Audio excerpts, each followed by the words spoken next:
My name is Randall Callan, and I'm a civil rights lawyer, and I'm here today with the family of Kenneth Grimm. Kenneth Grimm died at the hands of a Guadalupe County Sheriff's deputy a little over a year ago.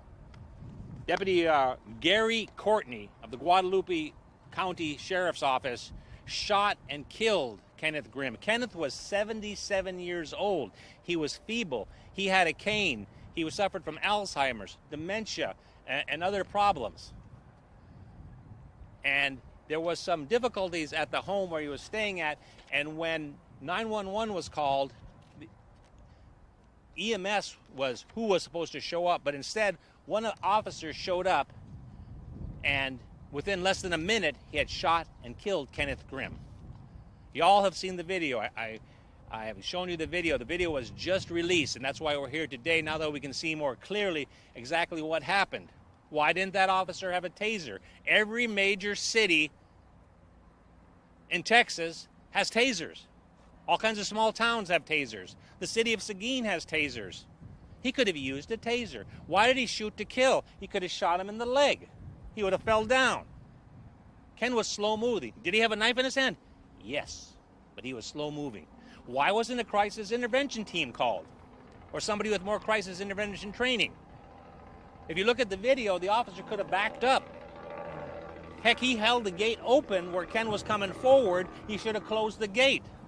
There was opportunity after opportunity after opportunity to prevent this tragedy. If we look over here, we see vehicle after vehicle after vehicle, $100,000 after $100,000 vehicle. How much do tasers cost? They don't cost that much. A little bit of training. Officers know how to use guns. You pull a trigger, you aim and point the trigger. It's the same thing with the taser. You don't even need much training. You pull the trigger. It discharges the electricity, they fall down. That's what should have happened, at least. But that didn't happen. And instead, we're here today, and we're asking the new sheriff to implement the tasers, to implement better crisis intervention training, more training to do with other less than lethal weapons. Next, we'll hear from Rebecca. Hi. A silver lining for Ken. I'm Rebecca Geinzer. I'm a legal resident of Guadalupe County. On 27 August 2024, a tragic situation occurred at our house. Kenneth Grimm was my first husband. He was 77 years old. He suffered from Alzheimer's, dementia, Parkinson's, was hard of hearing, and also had a rare genetic bone disease which caused his bones basically to fuse. He was slow moving. Ken got very agitated that night. In that process, he cut his arm. Ken also was taking a drug called warfarin, which caused his blood to be thin and caused some additional bleeding. When the person called 911, they were asking for medical help. And that's what it was all about. She explained to them that Ken had Alzheimer's, had dementia, and was agitated. When the Guadalupe County Sheriff Deputy arrived, and I'm not going to be saying that title every time, so if I say department or deputy, it's going to refer to that title itself. Within a minute and 30 seconds, Ken was shot and killed. He was shot twice. The people that were with him, my granddaughter, who was standing next to him and had talked him down a lot, as soon as she saw the officer, lock and load basically, she moved because she didn't know and she didn't want to get shot. So what are we doing about this? One is, I've asked for lots of open records requests. I've learned a lot about open records requests in the last few months, let me tell you. So I've gone to the Sheriff's Department and asked for the investigation for this incident. I also went to the Texas Department of Public Safety and asked for the same information. The Sheriff's Department forwarded the request to the Assistant District Attorney, Patton Zarate, who then forwarded it to the Attorney General. The Texas Department of Public Safety provided me all that information on the 27th of February.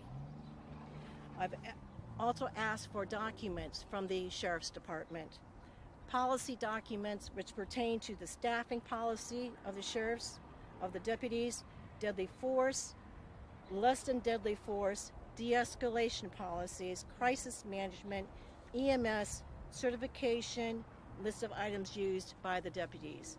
I also requested the same list, basically with procedures for the same events. I asked for a training admin request, basically asking for statistics on how many people attended the training, how was it done, certification status of the officers, and the training budget for 2024 and 2025. I asked for open records on following training modules: field officer training, crisis intervention, deadly force, less than deadly force, de-escalation, mental health crisis, use of intermediate force. I also asked for the budget for the Guadalupe Sheriff's Office for the years 2024 and 2025. To date, the only request, the only answer I have gotten back, and I started this process the 20th of February, was that I received a document on the deadly force and less than deadly force. In that document, the only things that they are authorized to use, and this is only for a select few officers, is a modified shotgun and a JPX Jet Protector CLE.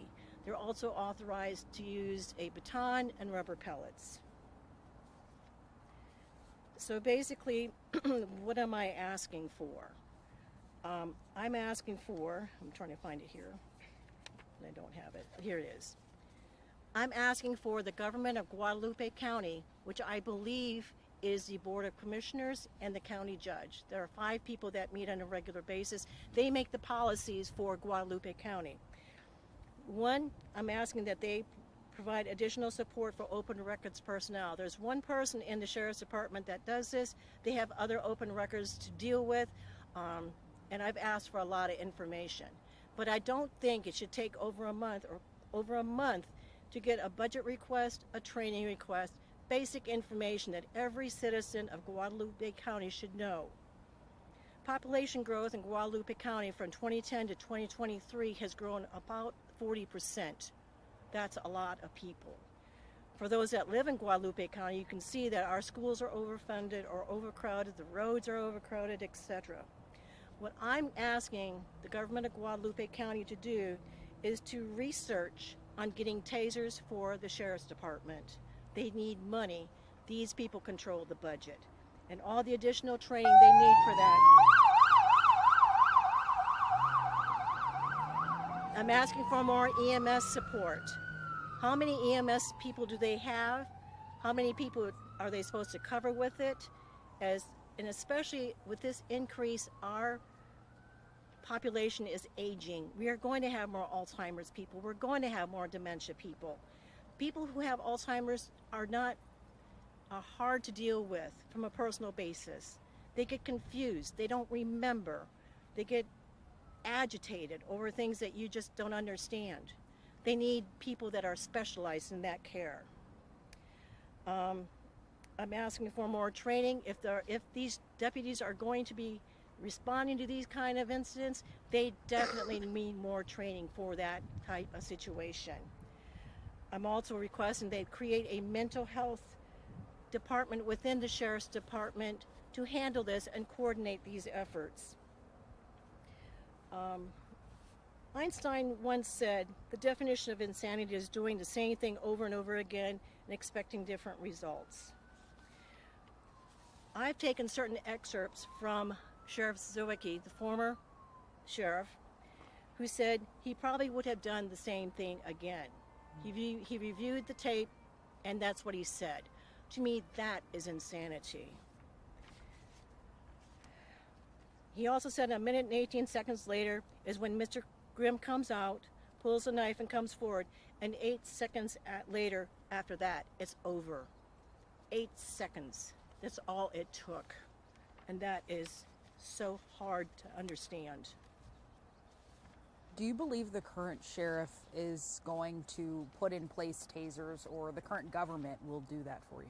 I have not received any information or been contacted by the Guadalupe Sheriff's Department, the Texas Rangers, nor the district attorney for Guadalupe County.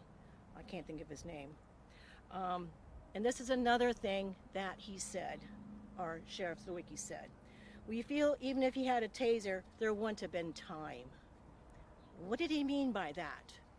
If the first response that officer does is to pull out a gun and shoot somebody, then why isn't the first response a taser? That's the hard thing to understand in all of this. What am I trying to get out of this? I am trying to get changes made to our procedures, our policies, and get the funding for this. And I think the only way to do this is through the County Board of Commissioners and the county judge, what they commonly call the Commissioner's Court. What I want to tell the people of Guadalupe County, 8 seconds. 8 seconds is all it took. Who would believe that when you call EMS for a medical emergency, that the person you're trying to help is shot and killed with 2 bullets? That shouldn't happen to any family. But if these changes aren't made, or if the current policies that were then are still now, it's very likely it could happen again to anybody in this county. So what we are doing is trying to make something good out of something bad that happened to our family, and especially to Ken. Ken did not deserve this. And so we've created I call it the Silver Lining for Ken movement or campaign. And that's where we're at, and I request all citizens of Guadalupe County to contact the county commissioner or go to the commissioner court and let them know their concerns. And that's all I have to say, and thank you very much. I'm sorry? Have you gone to the commissioner's court? Not yet. I will be in the near future, and I will probably be presenting much of the same information to them. They meet on Tuesdays, every other Tuesday, I think at 10 o'clock or 10:30, and they also videotape those also. If you could say anything to the current sheriff, what would it be? I would say, get tasers, train your officers. Train your officers so that they look at the situation and figure out how to deal with it before shooting. Okay, that's what I would say. Look at how much pain and agony and grief 1 simple minute, 8 seconds caused. I would think anybody is worth more than 8 seconds decision. But I would say that to the sheriff. Tasers, train your officers, get more funding for training, create a mental crisis team or department. And remember, Alzheimer's and dementia has to be dealt with differently than just a normal mental crisis.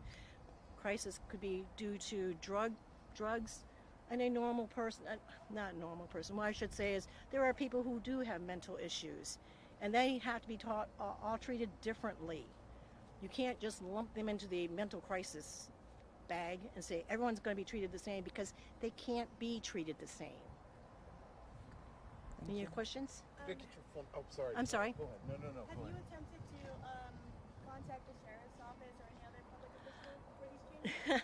I tried to, and that's why I'm doing all the open records requests. I talked with the training officer and the public affairs officer, who all advised me that they couldn't ask or answer my questions, basically. So that's why I went to the open records request. So I have contacted them.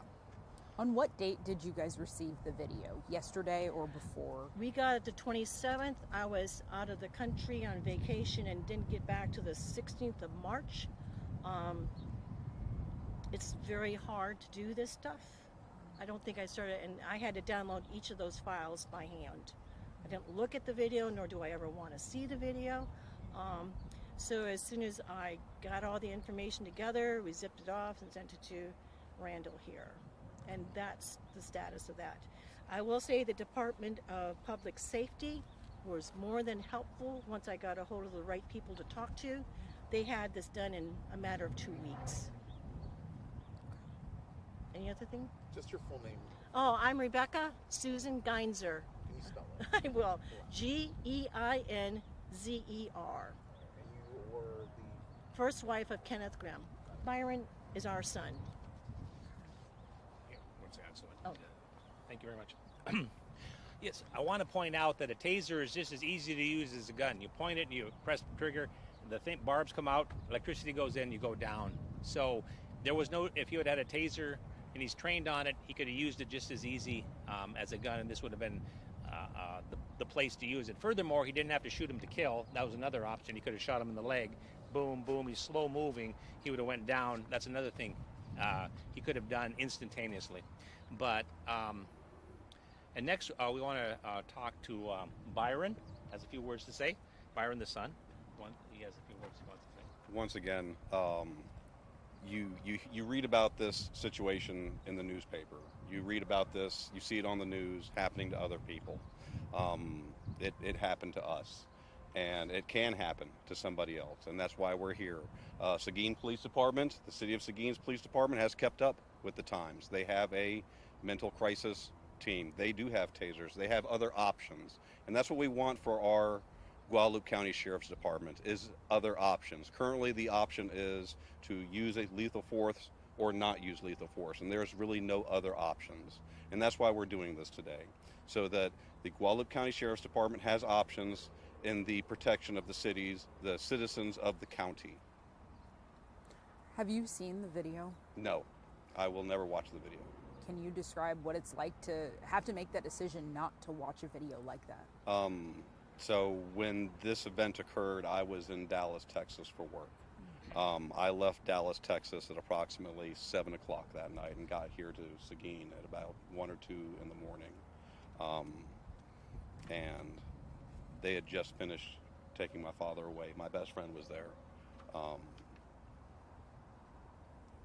It's not a hard decision not to watch the video at all. I don't want to have to go through more trauma than what we've already been through with the loss of my father. Thank you. Can you spell your name? Is it Byron, B-Y-R-O-N. Also Grimm? Grimm, yes. Thank you. I have one more question if you Oh, want to. sure. Go ahead. In your years of working as Yes. a lawyer, Mhm. have you seen something like this end with a department actually implementing what's asked for in terms of tasers in this case?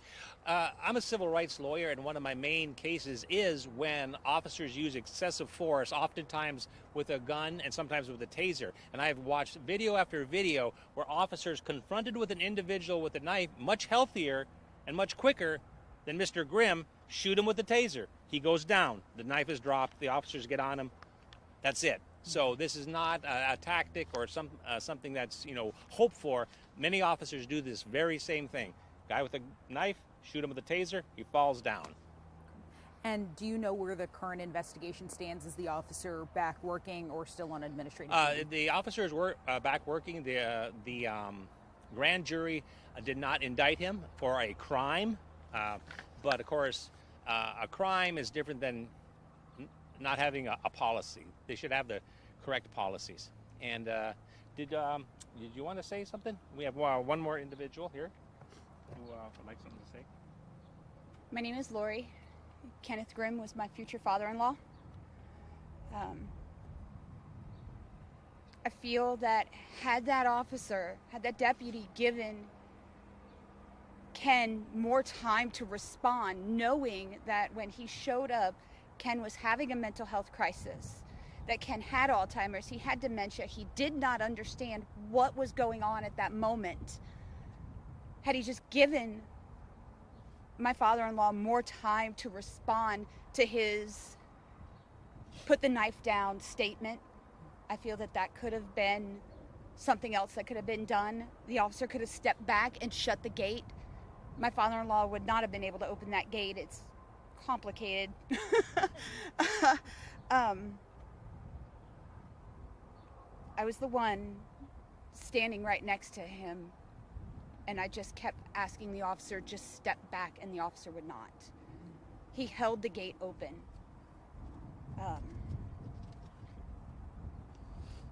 Shoot him in the leg, shoot him in the foot. There were so many things that could have been done, and my father-in-law would still be here with us right now.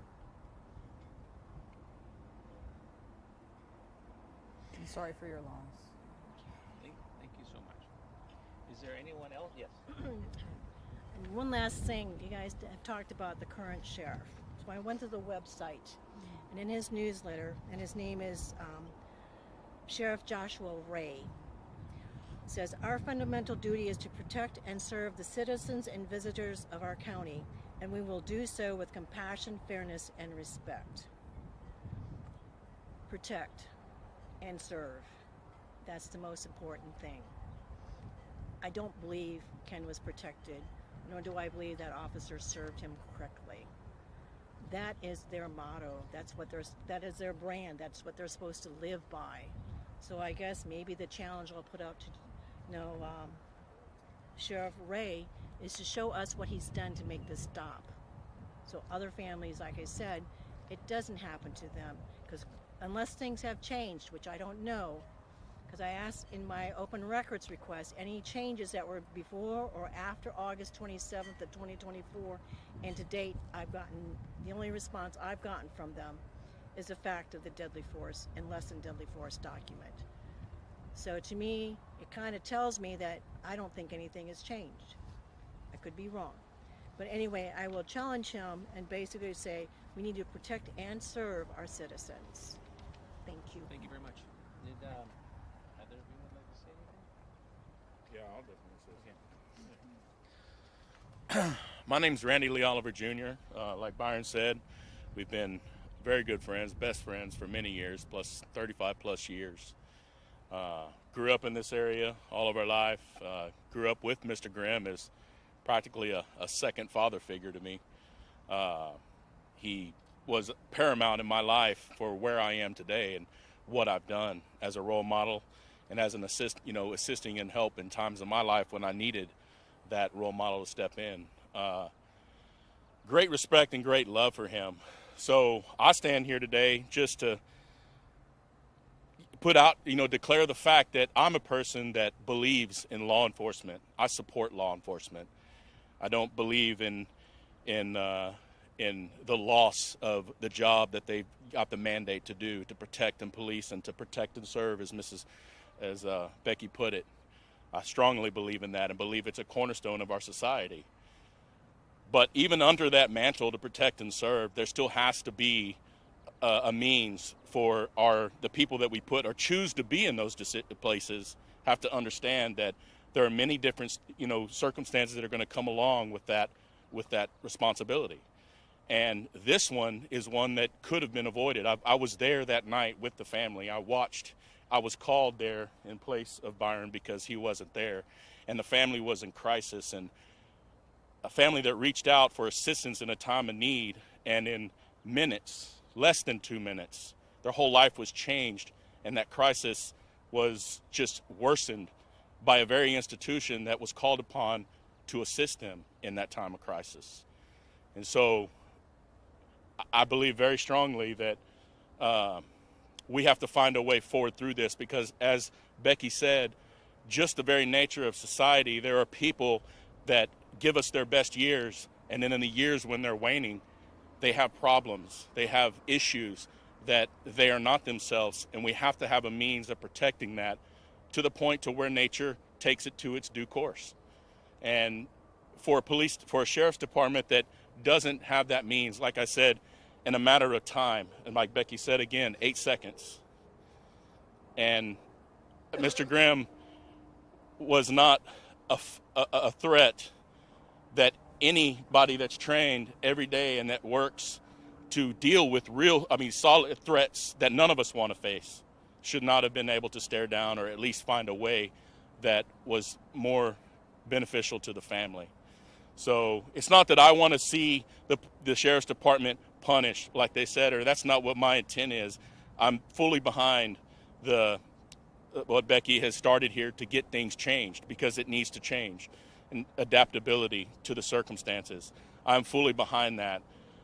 But we would like to see that really happen, because like she said, again, this is nothing really new. And so also take the time to give my condolences to all the families out there that have gone through this, because We see it, we hear it, the bubble's there, but until you actually see it and stand with it and it touches your family, the scope of what it is and the trauma that it can bring, because not only does it bring the trauma on the family, but it makes us question our institutions. What are they doing?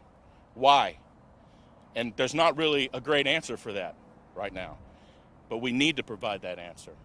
So Thank you very much. I have a little something else. So my name is Leandra Oliver. I'm his wife. I was with him the day whenever we got the call. Like he said, Byron could not be there, so he asked us to please go assist the family. I didn't hesitate, and I can speak from an insider and an outsider. I've been a part of this family for 30 years, but I can also speak as an outsider. My mother had Alzheimer's. She just passed a couple of years ago with Alzheimer's. So I have a love and a passion for these people that have to deal with this ugly disease. And it could easily be your brother, your sister, your mother, your father, your grandma, your mom, your dad. It doesn't have to be Alzheimer's. It can be mental illness. It could be that they aren't in their right mind at this moment. This was not normal behavior for Mr. Grimm. He was a very loving, kind man. I was not scared. I was not in fear of my life. Whenever I dropped what I was doing to go assist the family, I did not hesitate. I was not scared. I was going to go, and I have no training. I'm not a nurse. I'm not a doctor. I've been a stay-at-home wife for 27 years. But I have taken care of some Alzheimer patients, and I was not in fear of my life. I was going to go, and I was going to assist in doing everything I could to help get this man calmed down, because this was not normal for him. And this is what we want our officers and our city officials to think about when they come to other families, because we don't want this to happen to somebody else. Because we loved our loved one just like we know that you love yours. And it could have been anybody's. Thank you. Thank you very much. Thank you. If you have no further questions, I guess that'll wrap it up. Thank you so much for coming, and thank you so much. Thank you. We appreciate your time.